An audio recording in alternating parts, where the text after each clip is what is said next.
Gilbert Keith Chesterton once said, "The true soldier fights not because he hates what's in front of him, but because he loves what's behind him." It is perhaps this love that gives him or her the strength to put it all on the line in the service of the country, keeping the enemy at bay.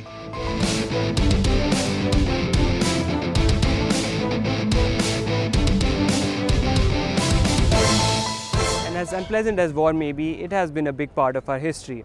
And to pay homage to those who made the ultimate sacrifice defending the nation, we're embarking on an epic journey which will see us go from the westernmost borders of the country to the easternmost, wherein we'll visit war memorials, we'll tell you stories of sacrifice, stories of valor. Right now we're at the Statue of Unity. We're just going to commence our drive with the Hyundai Venue. So sit back and watch this story.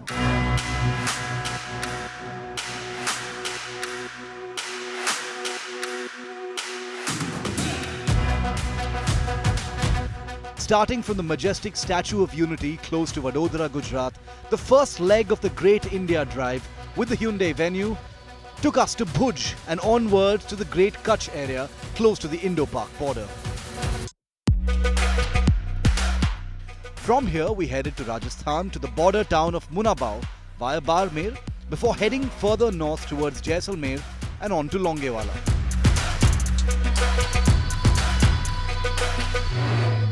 As far as the roads were concerned, it was all smooth sailing to our first destination around 500 kilometers away in Bhuj, with well-paved highways giving the venue a chance to stretch its legs. As the sun was starting to dip below the horizon, we reached our destination.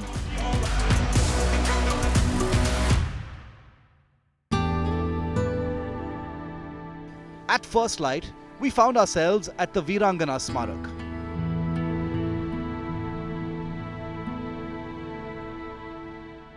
While the armed forces and paramilitary personnel are always the first line of defense, this particular memorial introduced us to a story of regular folk who displayed immense courage and bravery to help the nation in the armed forces.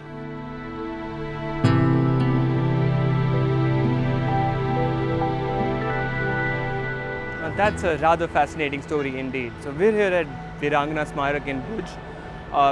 Unlike conventional war memorials which are traditionally built for armed forces or paramilitary personnel, this one pays homage to 300 civilian women who came to the rescue of the Indian Air Force during the 1971 war.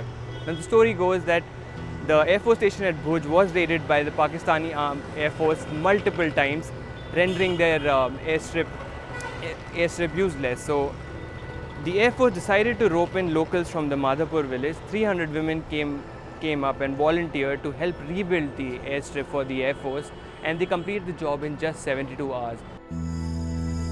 Inaugurated in August 2015, the memorial is built to salute the brave women of Madhapur and their contribution towards India's triumph over Pakistan during the 1971 war. From Bhuj, we moved closer to the Indo-Pak border towards the desolate landscape of the Great Kutch region.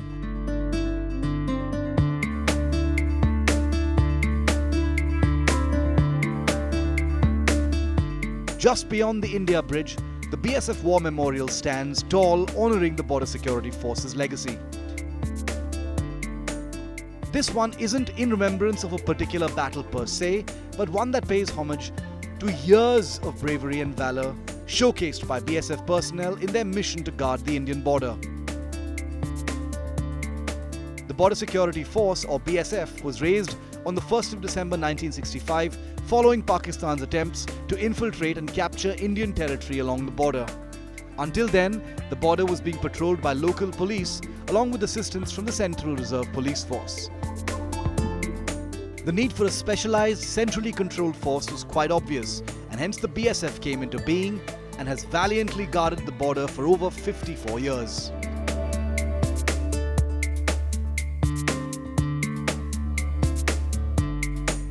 We left Gujarat behind and got onto the highway that led us towards Rajasthan as we continued our journey along India's western border.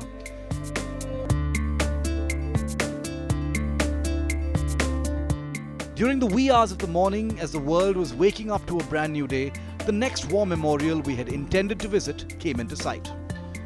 En route to Munabao, the last Indian railway station before the line enters Pakistan, from Barmer, At a rather nondescript location are not one but two memorials paying tribute to employees of the Northwestern Railways who lost their lives during the 1965 Indo-Pak conflict. The Railways has played a pivotal role in the Indian Armed Forces operations, transporting troops, goods, supplies and ammunition. Its contribution during wartime, although immense, isn't very well documented, so it is tough to elaborate on the exact events that these memorials were built to honor.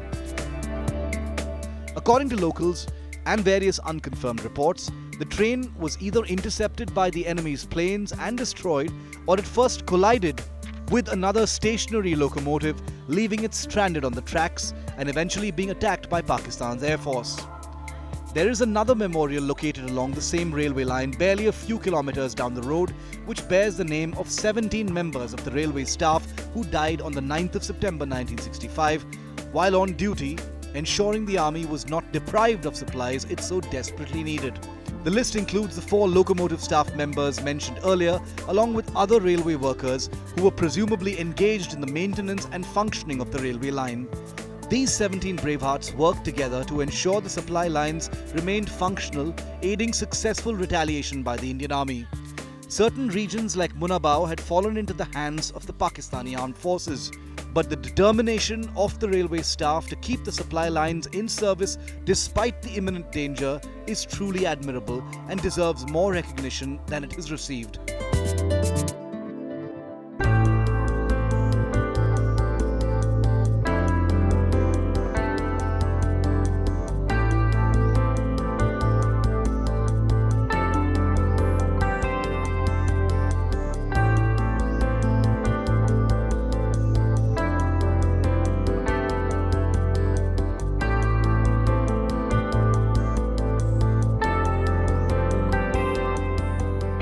Up next was the site of perhaps one of the most famous Indo-Pak battles fought during the 1971 war, Longewala.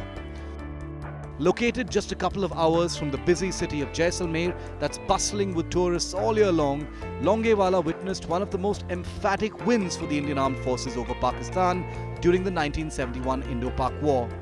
It also formed the basis of the popular Bollywood movie Border. However, the reality is slightly different from what was portrayed in the movie. From the 4th to the 5th of December 1971, Pakistan's army, with support from T-59 and M4 Sherman tanks, launched an attack on the troops deployed at Longewala. Their intention was to capture Longewala and proceed towards Ramgarh and Jaisalmer.